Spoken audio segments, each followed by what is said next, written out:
All right, most homeowners think that renovations increase the home value, right? We hear it all the time. But what if I told you some of the most expensive upgrades could actually do the opposite? I'm talking about things people spend $10,000 on, $25,000 on, even $50,000 on, but it can actually reduce the buyer demand and hurt the sale price. Oh. If you're thinking about selling in coastal Volusia County or even just renovating, this video you don't want to miss.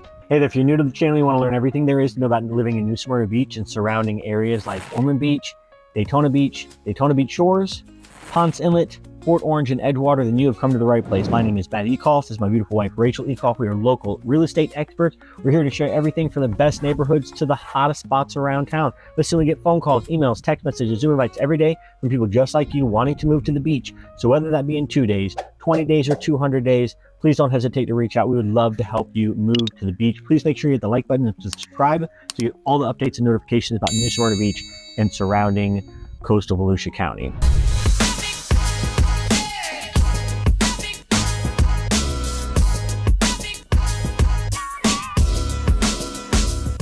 All right, so we're an optimistic channel. I'd say, 90% eternal optimism, 10% negative, but just things for people to look out for. No fear mongering ever, no steering. It's just facts, and that's the thing that you guys like about us the best. Is what we hear the most comments about and compliments when we meet you in person or on the phone or on Zoom or in text message, because we get all those every day. But today we're going over some of the negative things and some of the things that can affect your property value and the buyer pool negatively. So we're going to get into mistake number one, which is a big one, and sometimes people don't think about, but it is a big one. It's the number one mistake, in my opinion. It's removing a bedroom. Oh. Okay, so this one surprises people.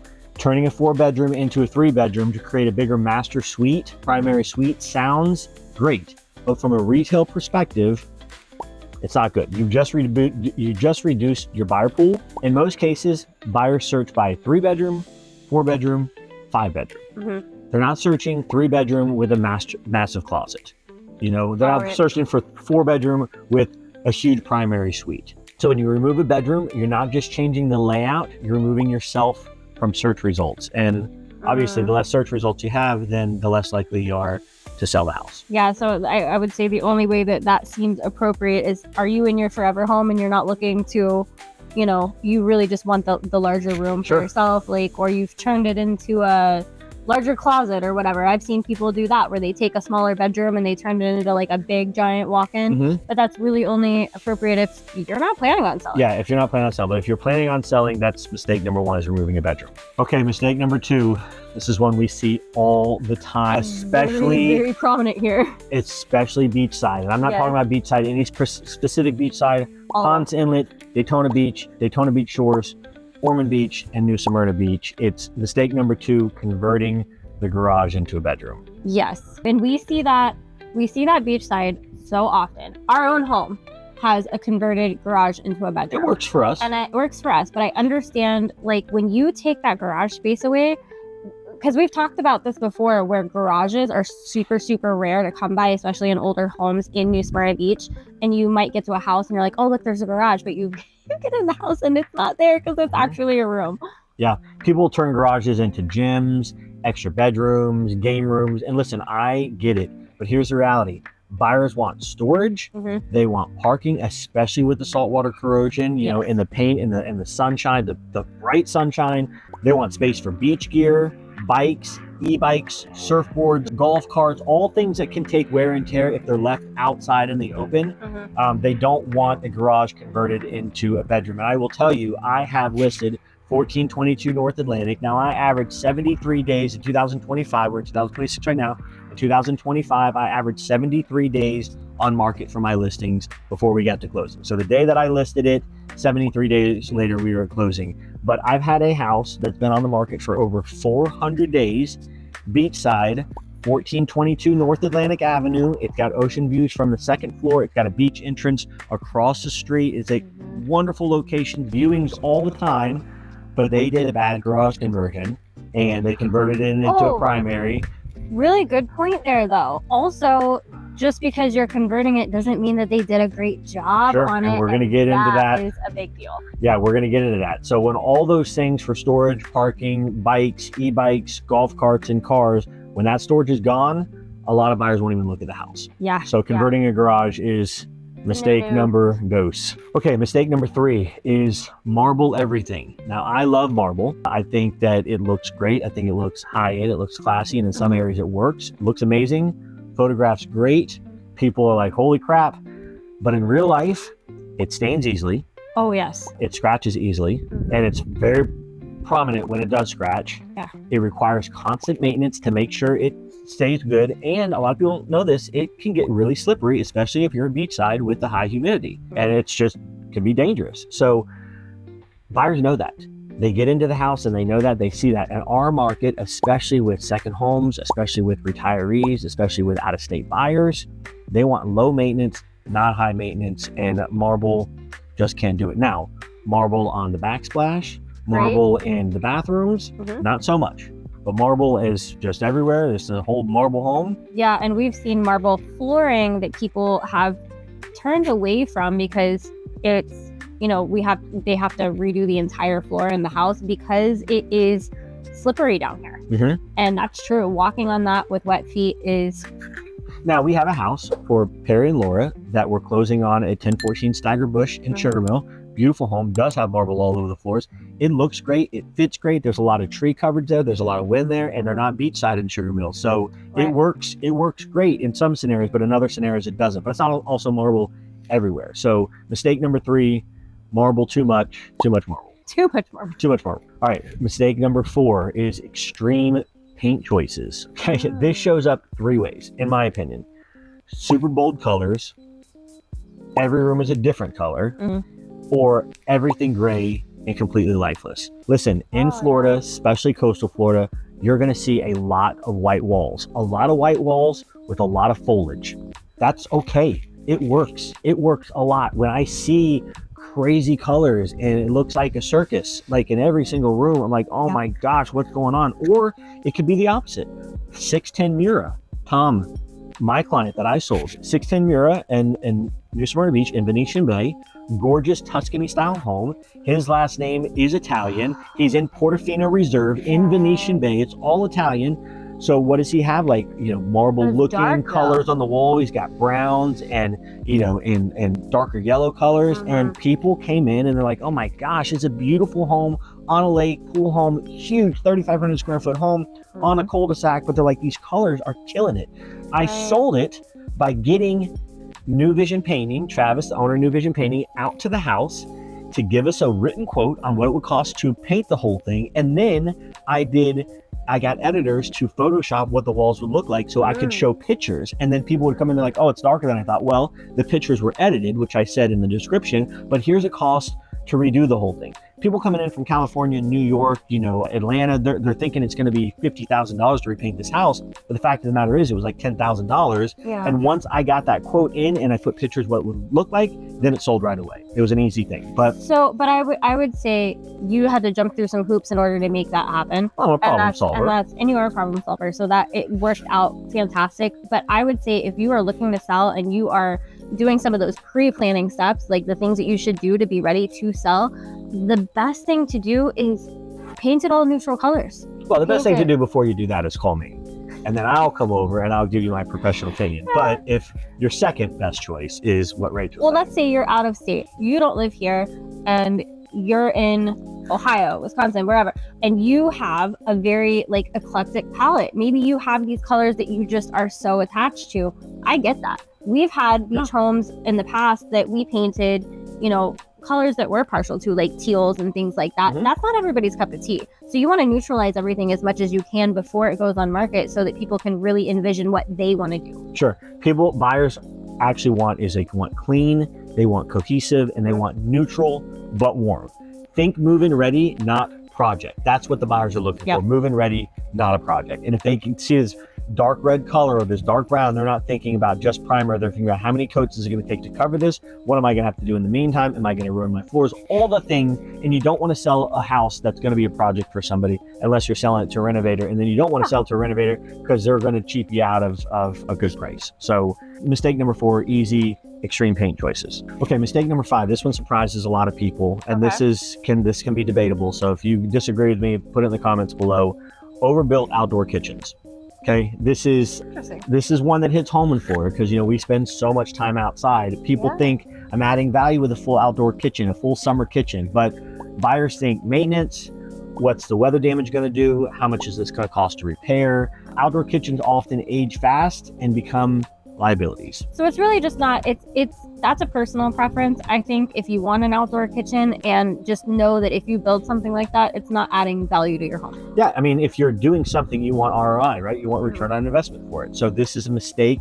This is renovation mistakes that kill the home value or don't allow you to make the money that you can. And so, this big, recoup it, this big move is not going to recoup. So the better move is simple, clean, outdoor entertaining space, because then they can make it whatever they want. All right, mistake number 6. Now, I will say we don't see this a lot in the area that we cover. Maybe some of the areas that we don't cover, like Deltona and Sanford and DeLand, we see a little bit more of this. But mistake number 6 is above ground pools. Okay. Well, they definitely do exist in our area. They do, but not a bunch. Listen, I'm going to be blunt here. These almost never help resale value. Okay. If you say this is a pool home and then somebody shows up and it's a above ground pool, they think that you're a liar. In fact, most people look at it and think, how much is this going to cost to remove? In fact, and we just had one. We just closed on a couple that watches our videos from Wisconsin, Marcel and Joanna. Awesome couple. Called us. They did everything in the books right. They said, hey, we're thinking about moving. We're putting our house on the market first. We're going to keep you in the loop as our house goes. They called and they said, hey, we listed it. Then it went under contract. And they're like, hey, we just our past inspection period. Hey, we're getting ready to close. Hey, we'll be down there next week. Hey, we're here. We're ready to start looking at houses. It was the perfect thing to do. And we got to a house that they loved, but then they got this freaking gargantuan outdoor above ground pool right next to the back of the house. And I'm like, no. You got to get rid of this thing. What was so interesting is, and this is the home that they ended up purchasing. They did? They did. It was phenomenal. They were such a pleasure to work with. But when they went out back, they both looked at it and they were like, oh, that's kind of a cool thing. I like this. But your immediate reaction was, oh, goodness, this is too close to the house. This is a liability. And it's something they never even thought about. It had no shade tucked between the house and the fence. So it's never going to get any shade. So I saw the wear and tear. And so you got what? You got 4,000, 4,000 gallons of water sitting right next to the home that at any second could flood this could rip.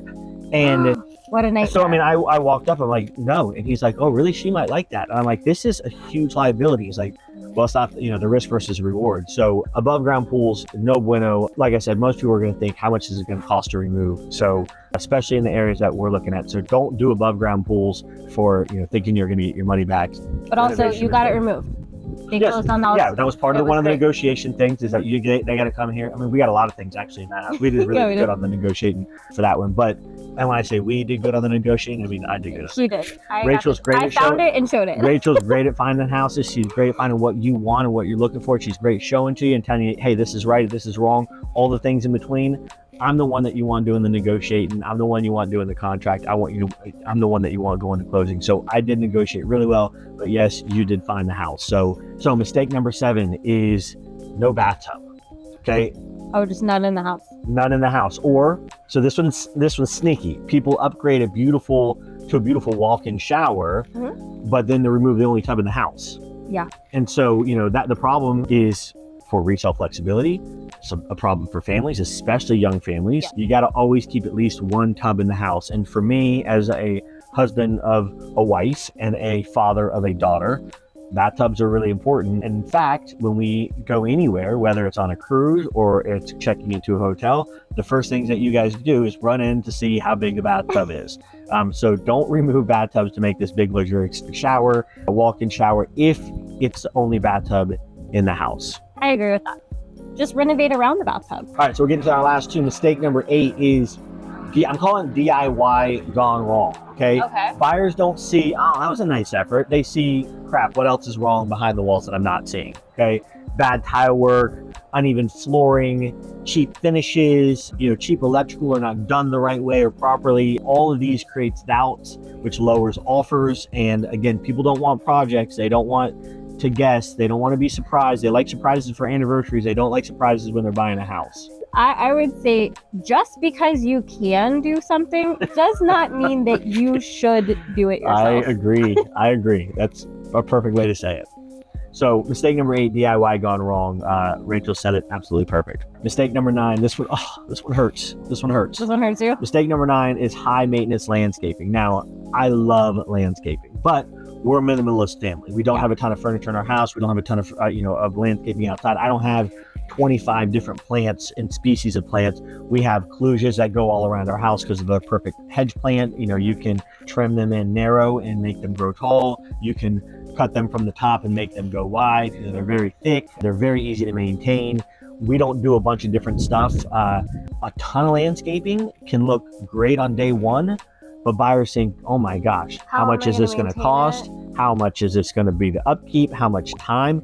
Who does it? Because I don't know what these freaking plants are, and especially in the Florida heat, what is going to happen? Are these things going to make it? We just had this frost, and I don't know if you can see behind us, but we got some, got a lot of some palm trees that are, that are look crap. They're coming back, but they look like crap right now. People think about that. Buyers think about that. So simple, clean, low maintenance with landscaping wins every time. But not necessarily, you're not saying skimp on the landscaping, because it is one of the highest ROIs. It is return on investment in coastal really is. So you really want to be meticulous and thought out with your landscaping. You don't want too little, but you want. I'm talking about high maintenance and cluttered. Yeah. If you have 20 different variations of plants that somebody doesn't know about, and the flowers are blooming, so again, it looks great, but they're like, how am I going to keep this? High maintenance and too much is what we're talking about. At the end of the day, here's the truth most people don't realize. You're not renovating for yourself anymore. You're getting ready to sell. You're not renovating for you. You're renovating for buyers' perception. And buyers don't pay more for complexity. They don't pay more for questions. They don't pay more for maintenance. They don't pay more for uniqueness. They don't pay more for surprises later. They pay for simplicity. They pay for condition, and they pay for ease of ownership. That's what they're looking for. Let's move in, especially in coastal Volusia County, where we're getting so many retirees that are coming in here. They're looking for turnkey. And if you got green and orange walls and, go Gators, I love that. But if you have that, or you get too much landscaping on the outside, or you got too many DIY projects that are then these are going to be things that are going to steer buyers away. So I think really the point is, if you're going to renovate to sell your property, keep it simple, keep it neutral, and something that would really focus on the masses. I agree 100%. In coastal Volusia County, what actually moves the needle is clean homes, well-priced homes. Number one mistake people make is not pricing it right. Move-in ready condition. Carpets don't need to be cleaned by the buyers. They need to be cleaned by the sellers, or removed and have new floors put in. And they're looking for low maintenance, not over customized homes. Yeah. So listen, if you're thinking about selling, even if it's in 6 months or a year out from now, reach out to us to go through some of these things, okay? Free consultations on, listings, getting ready to prep. We do this all the time. We'll walk the property, tell you what it's actually worth doing, what will be a waste of money, what will get you the highest return on investment. We do this all the time. And even if you're not in our area, we can connect you with great agents where you live. At Ingers and Volkers, we have 3,300 locations globally. So we can connect people, and we do that all the time. We call ourselves, relocation experts, and we get calls that we connect people with the right agents in the right area where we pre-qualify them. Even if I'm not ever meeting you, if it's just on Zoom, I can get you with the right person in the right area, whether it's a listing agent or whether it's a buying agent. So listen, I want to know what was your worst renovation that you've ever seen, or the one that you regret the most. Right, yeah. We read every single comment. We answer every single call and text. We show up to every Zoom. We answer every email, because listen, we do get phone calls, emails, text messages, Zoom invites every day from people like you wanting to move to the beach. So whether that be in 2 days, 20 days, or 200 days. Hey, you remember, don't hesitate to reach out. We would love to help you move to the beach. Please make sure you hit the like button and subscribe so you get all the updates and notifications about New Smyrna Beach and surrounding areas. Thank you so much for joining us. We will see you on the next one. Bye. Bye.